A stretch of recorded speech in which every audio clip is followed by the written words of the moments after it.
Naka-blindfold man, bantay sarado pa rin ang task leaders na sina River at Will malapit sa pinto ng boys' bedroom. Will! Ano ba? Papakainin kita ng asin. Pinakakinabahan po ako syempre yung pumasok sa utak ko na baka pumasok sila sa kwarto, baka ma-curious sila, baka hanapin nila.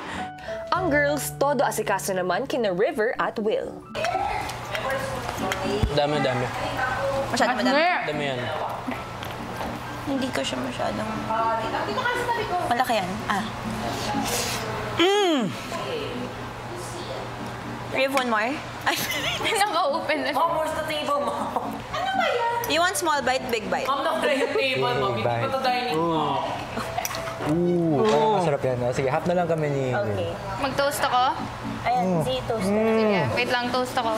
Si Will, mas tinodo pa ang pagdidistract sa numero unong naghihinala sa kanila na si AZ. Saan ko punta ngayon? Hayaan mo ako. Naghahanap na nga ako eh. Bakit ka ba siga? Nandiyan ka pa ba? AZ? AZ!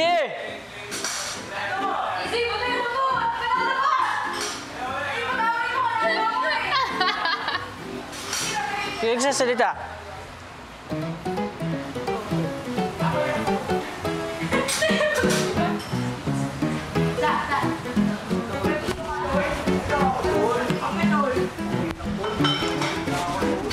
Hoy, bawal lumabas! Pwede. Bawal! Hoy, ang sakit sa... Alam ko to. Kabisado ko to. Sakit mo sa ulo! Kabisado ko na to. Hoy, hindi ka nakatsinelas! Hoy, wag ka dyan! Madumi! Sobrang dumi! Tayo! Tayo! Huwag ka... Ang naging diskarte ko po, umarte po ako na parang bata. Sinobrahan ko lang po talaga yung pagiging makulit ko. Feeling ko na nag-work siya. Maya-maya, Sige, kausapin. Boys, long time no see. Ang girls na magba-blindfold in 5, 4, 3, 2, 1. Time to see. Yes. Bakit mas mabilis sa kanila?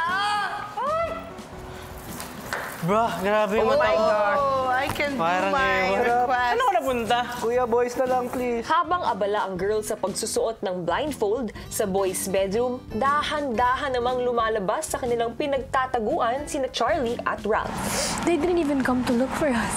Dahil the coast is clear, malaya na naman sina Charlie at Ralph na makihalubilo sa ibang housemates. Bro, grabe.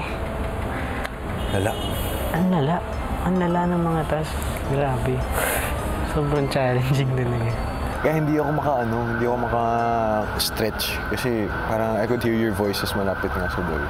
I honestly feel like this is benefiting the boys if they do have a secret task. And Right? Para mas... because they're not here, I don't hear them. Unlike tayo kanina, di ba, when they were blindfolded. I know. Sobrang aligaga natin taking care of them. Or baka... Now I don't hear them. Where are the task leaders? Where's Oo nga, Will si and River? Will. Exactly my point. Where's this here? Exactly They're my point. doing something. They're doing something. I know you guys. Haha. Got you. Ito yung fun pero stressful na challenge. Best hide and seek ever, bruh. Ito yung hide and seek na malala, boy. Ito yung intense. Habang patuloy na naka-blindfold ang girls, tinipo ni Kuya ang lahat sa living room. Housemates, sa puntong ito, nais kong ipaalam sa inyo na maaari nang matanggal ng girls ang kanilang blindfold.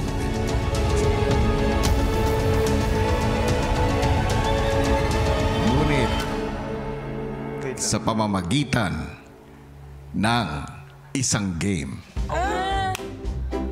Girls, tinatanggap niyo ba ito? Sa task na ito, kailangan lang nilang mahanap ang taong tinutukoy ni Kuya. Kapag sa tingin nila ay nahanap na nila ang taong tinutukoy, itataas lang nila ang kanilang kamay at sasabihin ang pangalan ng taong hinahanap. Agad namang humanap ng kanilang pwesto ang boys, pati na rin ang mga nagtatagong sin Charlie at Ralph. Kumaramdaman niyo si Dustin na yan. Siyempre nakakakaba yun, Kuya, kasi bakla namin to, weekly task namin to at ayaw po naming sukuan tong task na to at i-hold po namin at i-defend po namin as long as we can. May kumakain. May kumakain. I was really scared, Kuya. Ayun, makita nila si Ralph at si Charlie. It's over.